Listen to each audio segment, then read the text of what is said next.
You are listening to Intuitive Machines' This Way Up podcast, Season 1, The Dream is Alive, the untold story about the first commercial company to land on the moon.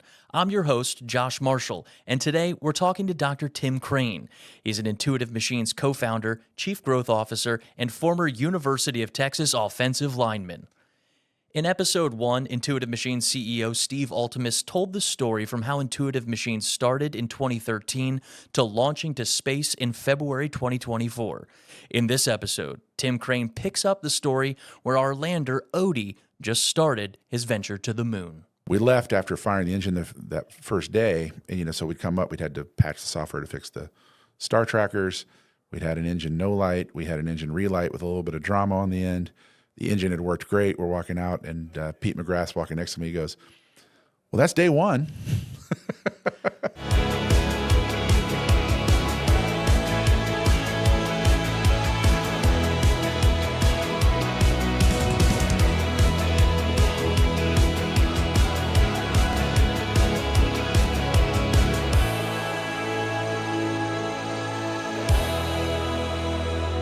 Steve got us up to the point from, that dinner in Maryland, talking to Cam, putting the minds together to where you and Steve stepped out of JSC. He got us all the way up into the point of like LV SEP, right? We went off air. We were live on NASA TV. Right. Said, cool. I think it was Michaela who, I'm looking forward to talking to her about it, who made the call of like, hey, we got packets, which means we're getting information fed into us, good separation, the vehicle turned on. And then Steve just kind of dropped it right there. Right. And I feel like it was just the start of quite the wild ride. What happened immediately after that point? Well, I'm trying not to giggle because there's just so much joy in remembering that event. And when people ask me about it, I say that whole week and the second week after we landed was a singular experience. Yeah. And I really mean that. It's an experience you only get a chance to have once. And what I told the ops team was, don't forget, you're only going to get to try your first lunar landing once. Whether we're successful or not, that first attempt, there's only one. And that feeling of everything being new and not knowing what's around the bend and not having any context for, hey, we've got this problem. Are we going to be able to solve it? It creates a reality that is so pure and so focused that you can't simulate it. You just can't. It's like climbing a mountain. When you get to the top of that very, very tall mountain, it's real. It's as real as it gets. And so that's what I would say about the mission and our team's experience. It was real. Brian Mader from the ops team is the activity director in my shift, the blue shift. I'm the mission director. He's the activity director. And through the training leading up to the mission, he had instilled in us, you're going to want to stay longer than you should, but you have to have the discipline to go home so that you can be ready when your next shift comes around. So we had stayed up late to watch the launch. Two Fish's shift was on before us. They were going to catch the bird. So we watched the launch. We were crossing our fingers. We have a very lightweight structural design. Is it going to make it to space? Right, like through the launch. Through the launch, the right? loads Okay. and the shaking. And we had great analysis and we're confident. When we finally separate, just this relief of, okay, all right, first milestone accomplished. Now are we going to be able to talk to the bird? And my recollection, we can look at the logs and see if that was the case, but my recollection was we actually acquired signal pretty soon after we separated, sooner than I thought we were going to. Yeah, we were tracking it like while we were doing it on air. We had a couple stopwatches running, and it was just about spot on of what they thought, right? It's like that, you have to stand off for 5 to 7 minutes. Like there was times that were built into there, and I think if I remember, it came back maybe a couple seconds earlier than expected. Michaela goes, we've got packets, and then so there's another, okay, next step, because the bird's free, SpaceX had done their job, now we have to do ours. Right. And I went into Nova Control and walked around and kind of peeked over everybody's shoulders, and telemetry was coming through. Everything looked clean. I did notice that we weren't quite processing star tracker data yet. Now, what's Star Trek? Oh, yeah, star trackers. So the way a spacecraft is pointed, that's called attitude. So what is the attitude of the spacecraft? Is it pointed towards the Earth? Is it pointed to the sun? Where are your antennas pointed? And the way we establish how the spacecraft is pointed is a special camera on board called a star tracker. And it basically takes a picture of the sky, identifies the brightest stars in that picture, and then it has an algorithm to basically match those stars like a fingerprint to a catalog of where are all the distant stars. And they don't move very fast, right? At least not over hundreds of years. So it then identifies those stars, and then the camera says, well, I'm pointed here in the sky. And then our GNC team has worked with the structural team to go, well, if I know how that camera is pointed, how it's oriented, and I know how it's oriented on the vehicle, I can do a set of transformations to go, if the camera's pointed here, the vehicle has to be pointed here. And the way our system works is when we get pushed off the vehicle, if you watch that video, when we get separated from the Falcon 9, you'll see the vehicle tumbling just a little bit. There's springs that pushed us off. And there's just a little bit of a roll. Is that like expected? Yeah, Yeah, absolutely. It could have been up to 3 degrees per second. It was less than that, but you get some roll. And so the way our automated flight system works is it says, all right, when the timer expires, power up the systems, and then listen to our inertial measurement unit, which measures rotation rate and acceleration. But that's like sitting in a chair with your eyes closed, like an office chair, and spinning. You know you're spinning because your inner ear tells you you've got a rotation rate, but you don't know where you're pointed. So when you put your feet down, you don't know if you're facing the wall or facing the door. Your eyes are closed. The star tracker is like our eyes, and the IMU is like our ears.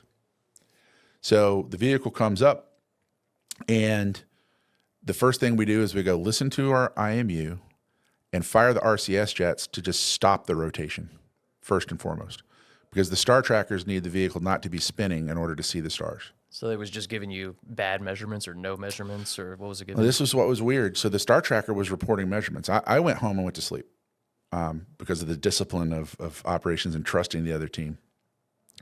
Get a call a little bit later and come back up. And a little bit like yeah, you took a quick nap. yeah, about 3 or 4 hours later. And we had a team still in Florida who'd been planning on coming back right then that held position. You know, Brian Butcher, David Johnson, they held position to help us troubleshoot and figure out what was going on. The way that Star Tracker reports attitude is with a special mathematical construct called a quaternion. It's a number with 4 elements that helps you decide how you're pointed. And the special mathematical properties of a quaternion are that if it represents a rotation, when you take all those pieces together, they should equal 1. And so we had a check in our software that said, hey, this thing coming out of the star tracker should have a magnitude of 1. And if it's much smaller than 1 or much larger than 1, we're going to assume there's something wrong with the star tracker and we're not going to process it. And we tested this on the ground. And on the ground with the star tracker looking at the sky through Houston humidity, you know, Maybe a little smog. Maybe a little smog, less than optimal conditions. We were always getting a number which was like 0.999 or 1.001. What we were getting an orbit down was a number which was like 0.998. And it was just outside, just outside of what we said was an acceptable value. So the star tracker's working, it's sending this across, but our software's going, no, you told me not to listen to that. Mm-hmm. So we just kept tumbling. And we couldn't move to the next state. Once we establish what our attitude is, we go, great, now point those solar rays to the sun and one of our antennas to Earth. So we get power generation and we get communications. Is that like the main thing there is like, hey, we're tumbling, so we're not getting power communication or stable call? So it just so happened that where we got pushed off from the upper stage, the back end of the vehicle was mostly pointed at the sun, and we were spinning a little bit around the long axis. So we were barely getting the solar rays illuminated by the sun, and we just kept draining the battery and draining the battery and draining the battery. And when I came back up to Nova Control, Naharika was on the Spark station, and she would call out, you know, every 15 minutes, this is how much time we have left before we're out of power. Then the solar rays would come around. It was a slow tumble. We'd tumble like every 40 or roll every 45 minutes, so very slow. And then the solar rays would get partially illuminated, and we'd partially charge the battery, and that number would go up, and then they'd move into darkness, and the number would start going down. The trend was we were losing power. Right. So if you don't solve the star tracker eventually, she's just calling out numbers that are going down and down, like it's a death spiral. And so we're in this death spiral, and we might have 3 or 4 hours left, and then the mission's over. Is that how close it was? Yeah. So we've identified the cause. Mike Hansen was the flight dynamics officer on duty for FIDO, and he is our navigation lead. So he knows the nav code very, very well. I do too, because I wrote some of it back in the early days of the company. And he had isolated this problem. He said, here's the problem. It's in the code. It wasn't a parameter we could change. It was just a mathematical check, and we'd test it on the ground. We never thought we'd need to change it. So we identified what the fix would be is we would need to go in and either change the nav code, or we could go into the star tracker software and say, well, if it's close to 1, just make it 1. Round it up, basically, is what we decided to do. So Brian Butcher is supporting us, and as well as Cody. And they were in Florida. Yeah, right. And we have to figure out how to update the flight software. Live. We'd never done that before. But have you, well, I mean, obviously we hadn't been to space to do it live, but what's the tech there that says, like, we had the capability to do it? So we use a operating system, kind of an operating system called Core Flight Software that NASA had developed to use on multiple spacecraft. And within Core Flight Software, you write specific applications to talk to the star tracker, to process navigation, to do guidance, to manage power. Those are all individual applications that you write. And Core Flight Software kind of is the conductor that manages when those things get done. So what we attempted to do was we were going to basically rewrite that piece of the star tracker application, upload that to the vehicle, move that into position, and then restart that application. So think about it like updating the driver on your mouse or on your camera on your computer. We were doing that, but we were doing that 60,000 kilometers away for the While first someone's time. telling you 10%, Yeah, 9%. that's right. That's 8%. exactly right. So we're talking about that, but in the meantime, we figured out that what we could do is we could force the vehicle to go into attitude. It was the wrong attitude, but we could force it to say, accept this attitude right now as where you are. Like, so point like this because I told you to, even though it's not right. We're going to tell you that where you're pointing now is pointing to 100. And it's not, but we're going to tell you it is, so you'll stop tumbling. And so we said, go ahead and send that command. The vehicle goes, okay, bang, I'm at 100. Well, if I'm at 100, I want to point to the sun. So it starts moving to point the solar rays to the sun. It was not at 100. So it's like pointing in the wrong direction. So it's going the wrong direction. Yeah. But as it went through, it crossed through where it was pointing at the sun. And Naharika calls out and goes, I've got max power. Mike Hansen takes a screenshot of the attitude, the wrong attitude, at max power. And once we go to this new wrong attitude, we took his screenshot, sent it back over, and sent a command up to say, go to that wrong attitude where we were at max power, and we established maximum power. Now we're stable. The vehicle thinks it's pointing not at the sun, but it is pointed at the sun because we had the team was sharp enough to go, I'm going to grab that piece of information so we can go back to it.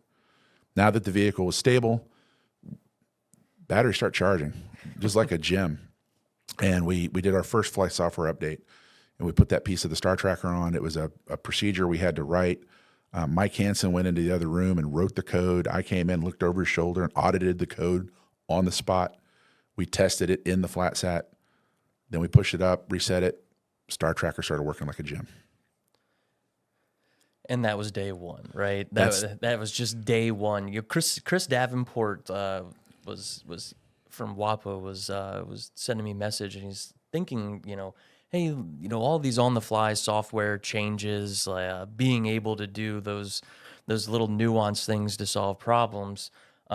his line of questions to James Blakesley and Brian Butcher was along the lines of like, that's what's saving missions that are going out there right now. The difference is the technology you built in the software to make those corrections, because that was day one, and then you have this perilous passage for the next few days where it's kind of the same instance of there's a little bit of specifications, we need to change it. Right.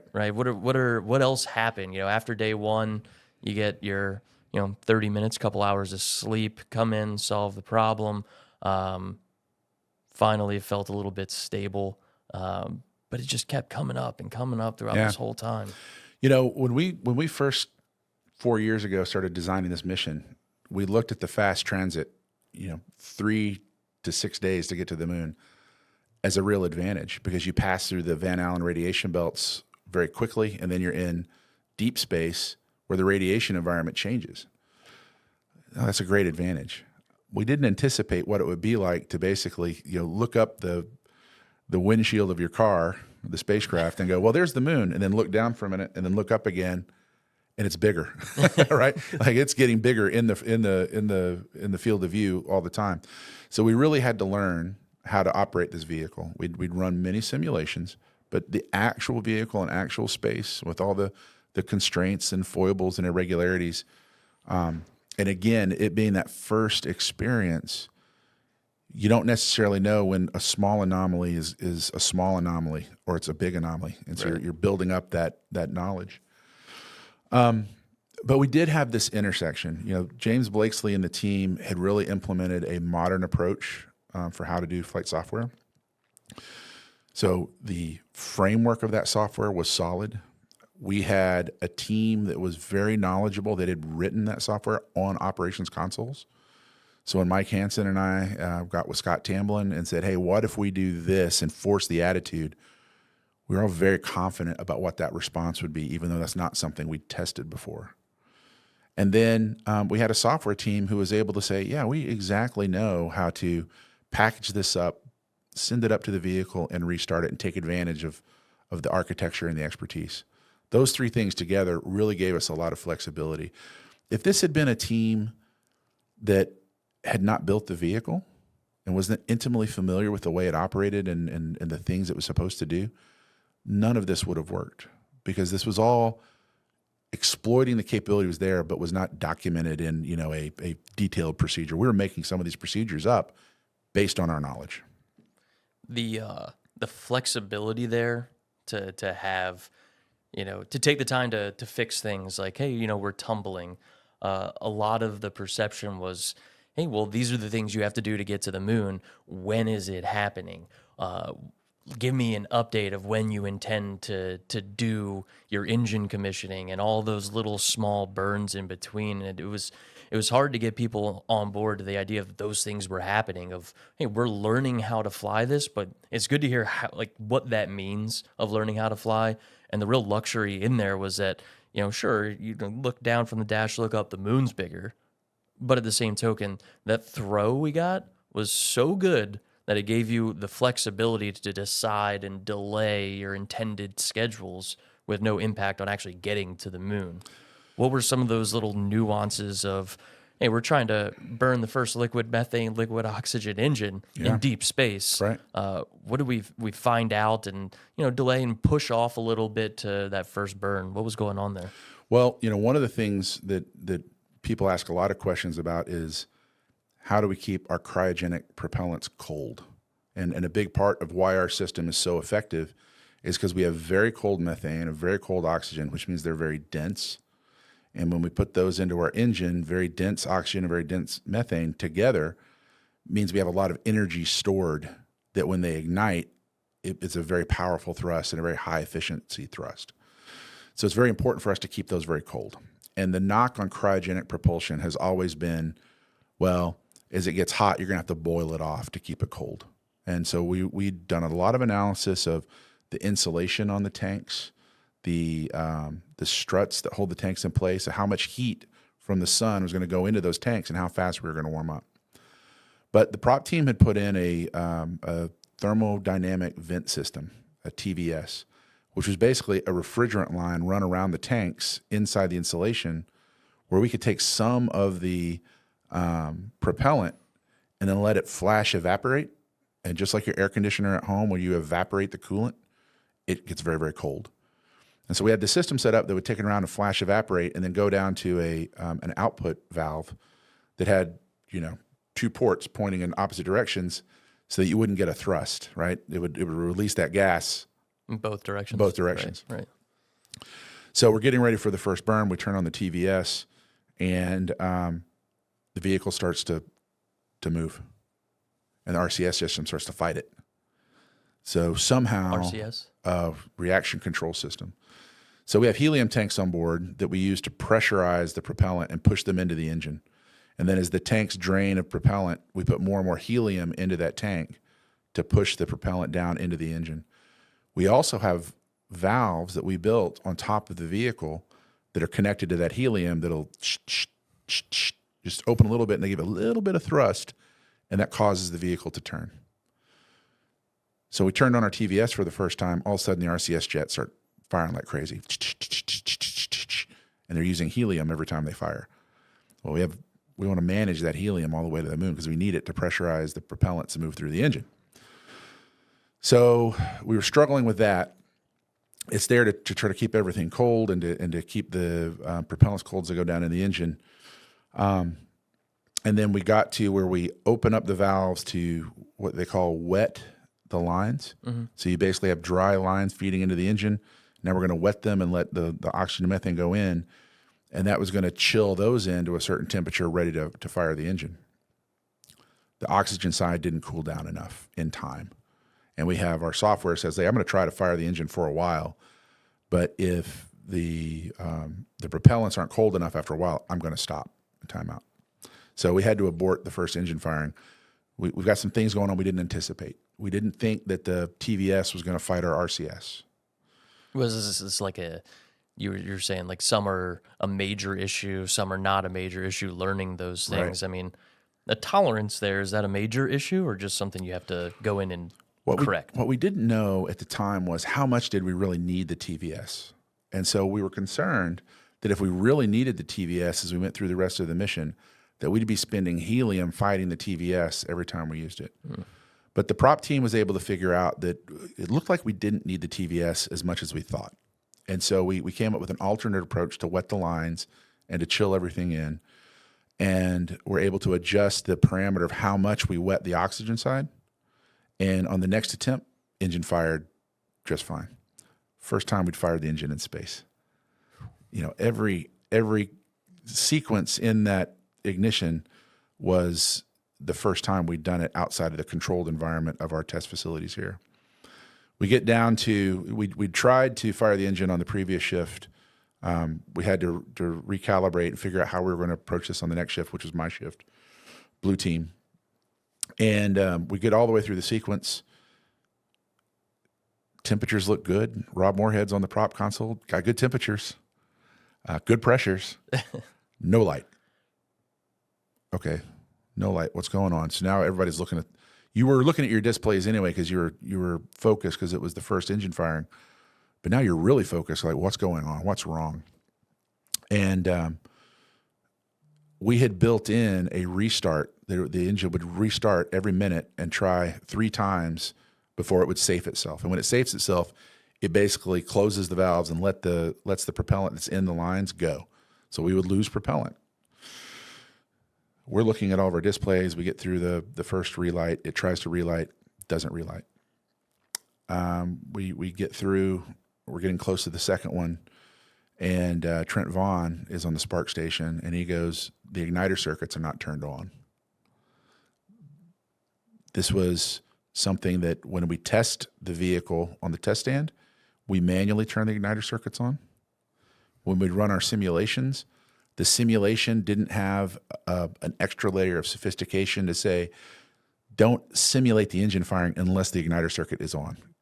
What's like the normal non-space genius version of that? Is that like trying to put your car in drive without putting the keys in? Yeah, it's basically like we could turn the key to where the auxiliary was on, but you weren't going to, unless you turned it all the way to ignition and literally activated that spark plug, it's not going to light. Our engine literally has a spark plug that starts the ignition sequence. It has two of them. Oh, so when we say the igniter isn't turned on, it means literally the spark plug inside there just wasn't the turned circuit on. that went to that spark plug to say make a spark was deactivated. Oh. So now we've tried our second ignition attempt. Rob Moorhead, cool as a cucumber, goes, "Can someone please turn on the igniter circuit for me?" So just chills a cucumber. Level. And this was something we had not practiced. Right. So Trent Vaughn dials up a command. We do a verbal confirm that that's the right command, send it over to Jordan Reynolds, who's on the comm station, and we send it up to the vehicle. We have two igniter circuits. So we sent one up. We said, okay, let's send the other one. Scramble, send up the other one. 20 seconds to spare on the third attempt. Engine fires, does extremely well, goes through its whole test sequence. We found out later that we had only turned on one of the two igniter circuits. In the rush to get the second one up, we'd turned on the first igniter circuit again.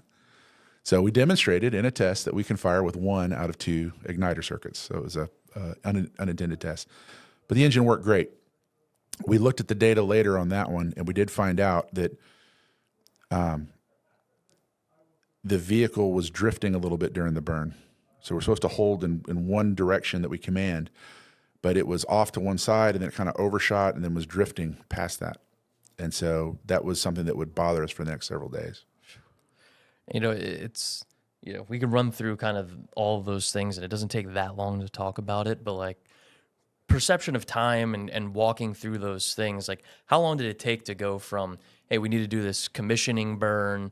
I mean, is this something like, oh, we solved it in a couple hours, it wasn't a big deal? Or, I mean, how long does it take to come up with those solutions or realize, oh, I forgot to turn the igniter on? Yeah, some of them happen in a matter of minutes, and then we're confident enough in our tool set that we can rectify it. Send the igniter on command. That's an easy one to fix once you see it. Others take hours of poring over the data to go, okay, what was going on here? Why was it not what we expected? And then how do I get my best estimate of what that is? And then how do I formulate an appropriate response that preserves the safety of the vehicle? You don't want to do anything that will jeopardize the vehicle, but you have to get it into a good config. We left after firing the engine that first day, and so we'd come up, we'd had to patch the software to fix the star trackers. We'd had an engine no light. We had an engine relight with a little bit of drama on the end. The engine had worked great. We're walking out, and Pete McGrath's walking next to me. He goes, "Well, that's day one." Yeah, that was a full kind of day one, but things, started to normalize. There were small nuance things that we knew were going to happen, and the next big thing that had to be done within a certain amount of time. You had flexibility on turning the engine on the first time. Yeah.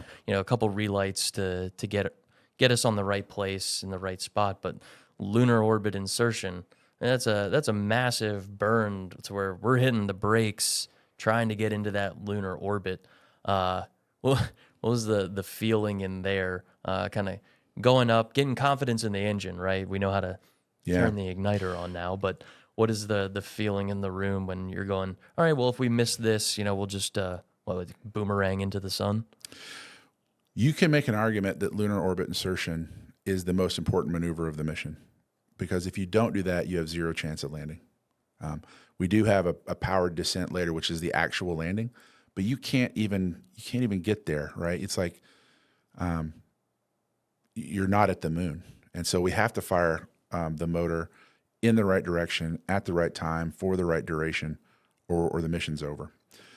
We'd been tracking this engine pointing issue. We figured out what it was. We tried one fix, ended up venting helium because we had a software bug. We come back around and we managed to get it fixed, but we're basically going from having done 3 maneuvers, the commissioning maneuver and 2 trajectory correction maneuvers. We had 3 maneuvers that we'd done. They were all 30 seconds or less in duration. Lunar orbit insertion, LOI, was 400 seconds and some change. So this, I'm not exactly pointing right, that we were working through on the way is not going to cut it. It has to be in the right direction, has to be in the right time. has to be the right duration. And so what we knew going in was if we could burn for 2 minutes, so if we could get 120 of the 408 seconds, if we could burn for 2 minutes, we'd capture into lunar orbit. Not the orbit we wanted, but I'm at the moon. And then we'd look and see what happened then, So we'd run through our scenarios. And Sean Stewart and the flight dynamics team had built in some capability to do a rapid correction maneuver, which will be important later. Should we not get into the orbit we want, we could correct it and modify our mission plan. So here we go. We're counting down, and engine lights exactly on time. And we have a display that basically shows how far off we're pointed from the direction we want. It's like a targeting type thing. So there's a crosshair, and you see where the vehicle's pointed relative to where it wants. And it moves a little bit, then it comes right back in to 0-0. It looked like a video game, Josh. It was perfect. It was right on the dot. And time ticked by. Okay, can we make it to 2 minutes? Can we make it to 2 minutes? If we make it to 2 minutes, we're at the moon. Despite everything else, we're there. We get to 2 minutes, and inside I'm like, oh my God, we're at the moon. Don't jinx it, right? And so we make another minute. Then we make another minute. And now we've only got, we get to the point there's only 60 seconds left. And in the movies where you get the long shot where everything kind of, the background goes, brrr, that's what it was like. Time slowed down. We got to 60 seconds left, and it felt like 59, 58, 50. And then we're down to 30 seconds.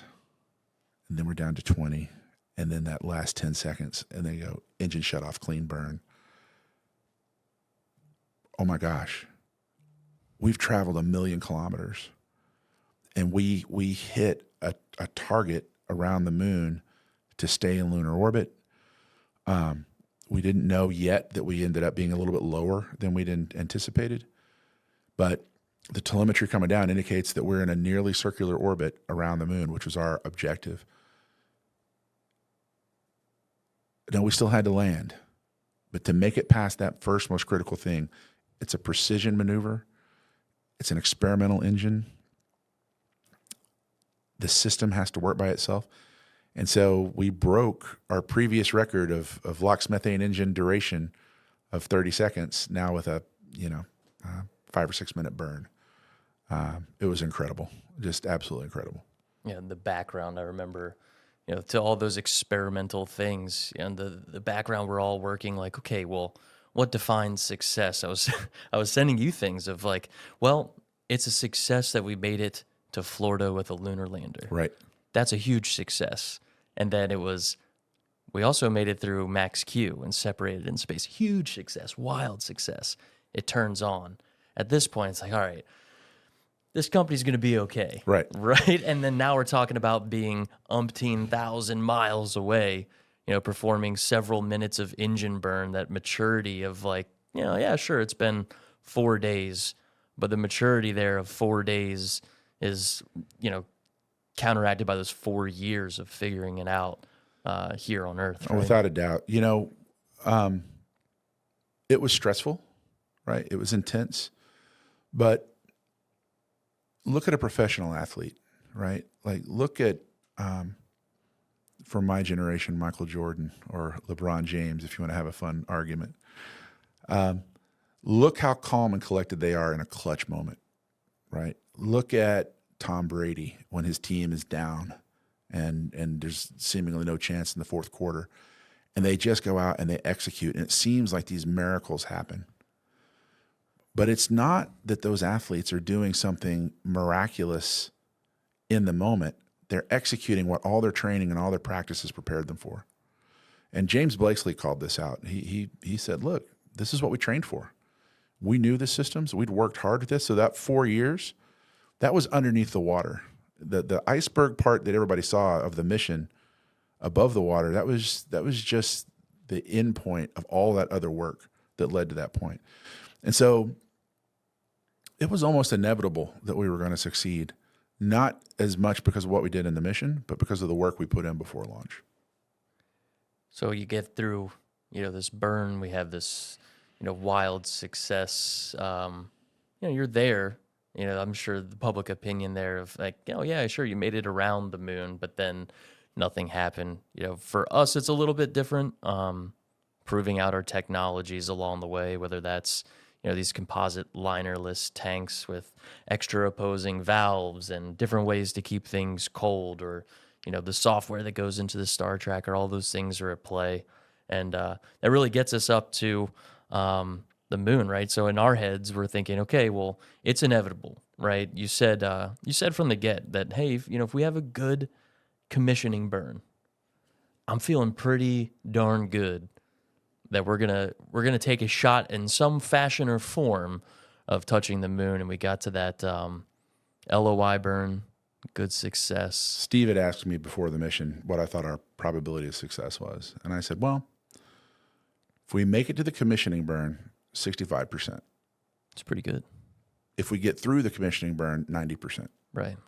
Because the commissioning burn proved out everything except for our surface relative nav that we really needed, to execute a landing. So we're in orbit around the moon. It feels really good. And we meant to be in a 100-kilometer circular orbit, so 100 kilometers above the surface of the moon. When I left, we felt like we were in maybe like a 96-kilometer by 85-kilometer. So I handed off to Trent on White Team. And I go home to get some sleep because we're landing the next day. And it was, driving home, the moon is rising over Clear Lake. And to think our vehicle is there right now as I'm looking at the moon, circling it, was a moment I will never forget. It was one of the top moments of my life. Go home. We'd learned at this point that when you get off shift, the first thing you do is eat and shower. So I eat, I shower, I put one leg in the bed, the phone rings. It's Trent. Hey, I need you back up here. Pull the leg back out from underneath the covers, get going, get up there, and we were low. We were low. We were low. There's low, and then there's low. Yeah. Right. We were low. What was that trip like? Getting thinking you're about to get some sleep, and then about to work 30 hours after that phone call. Yeah.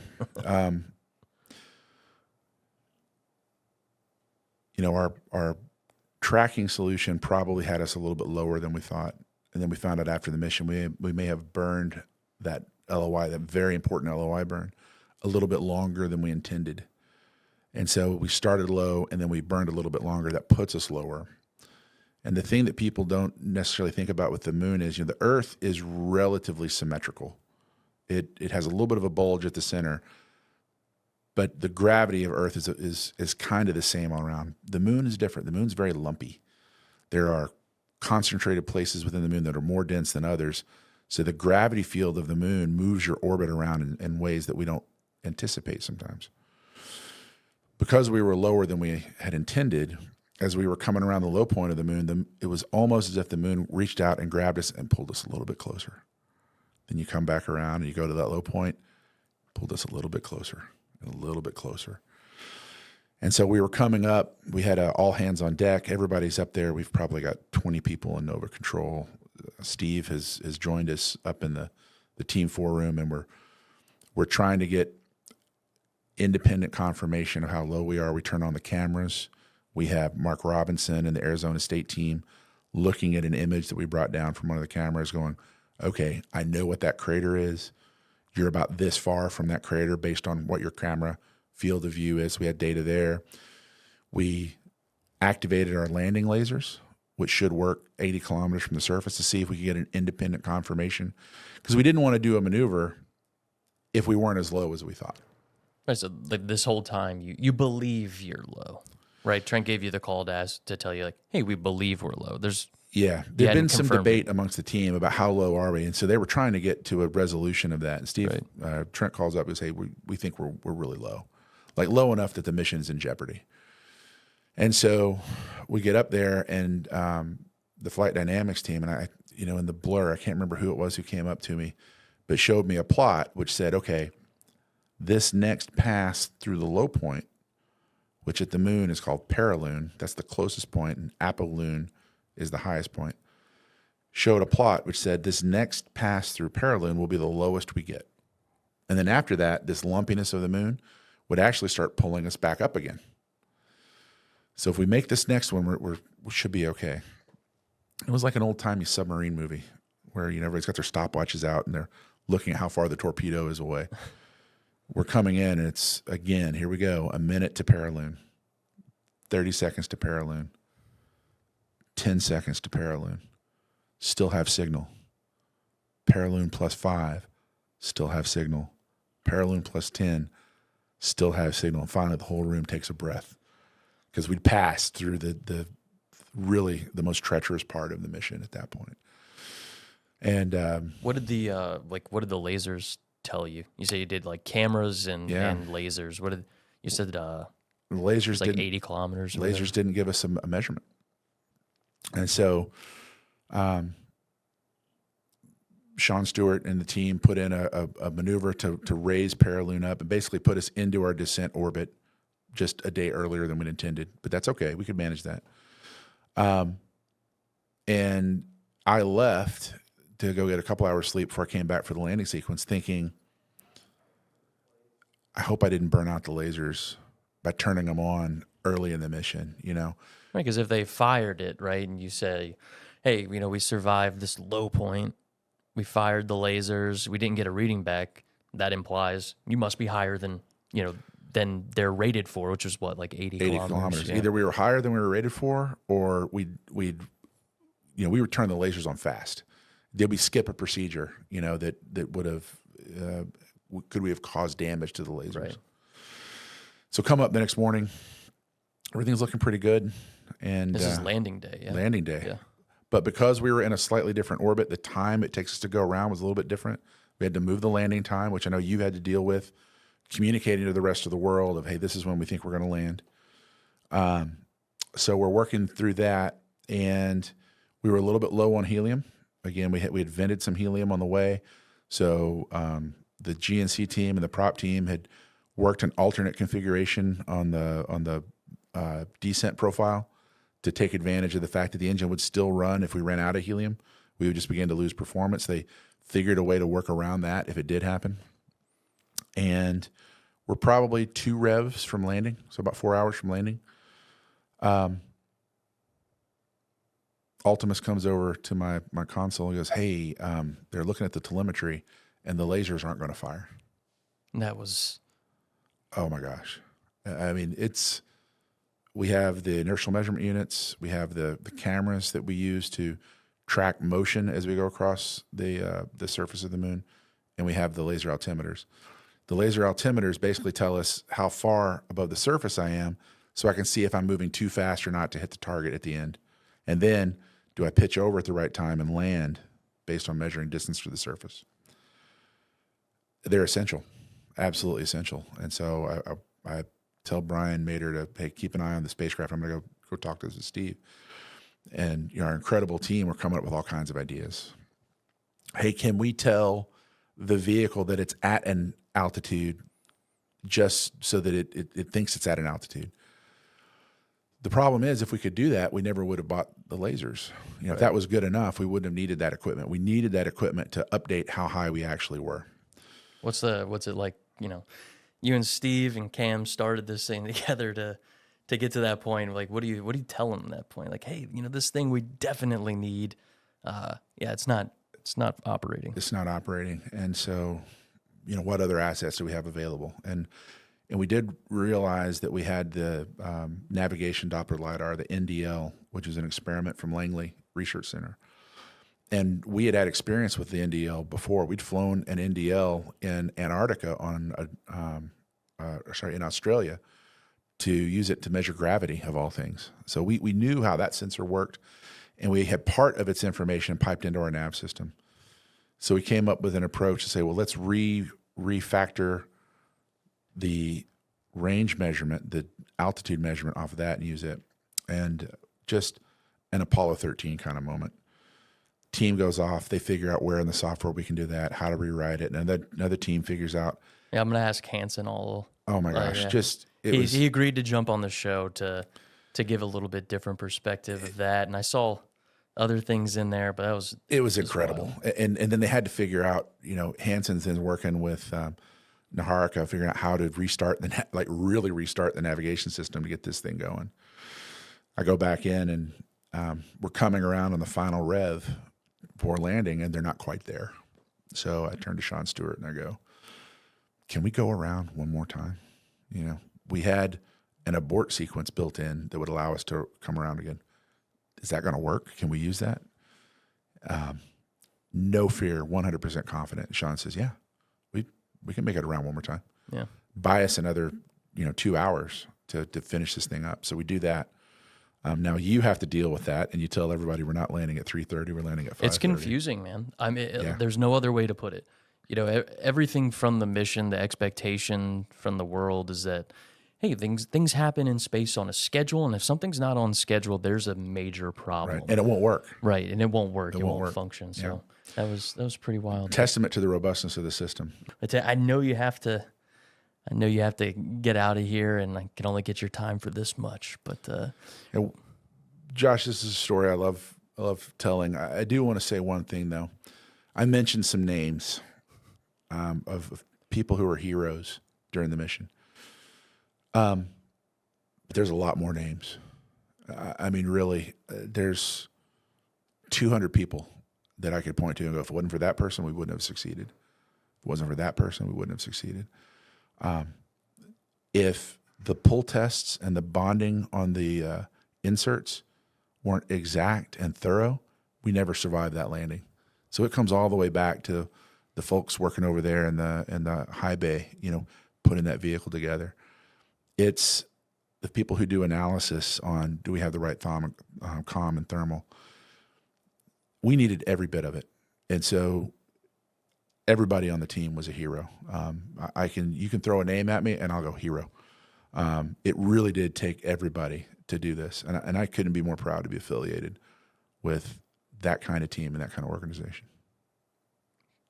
Dr. Crain, thank you very much, sir. Ad lunam. And we'll look forward to our next edition and look a little bit forward into IM2 and beyond, into some other initiatives you have on the tech side. Wonderful. Thank you very much, sir. Thanks, John.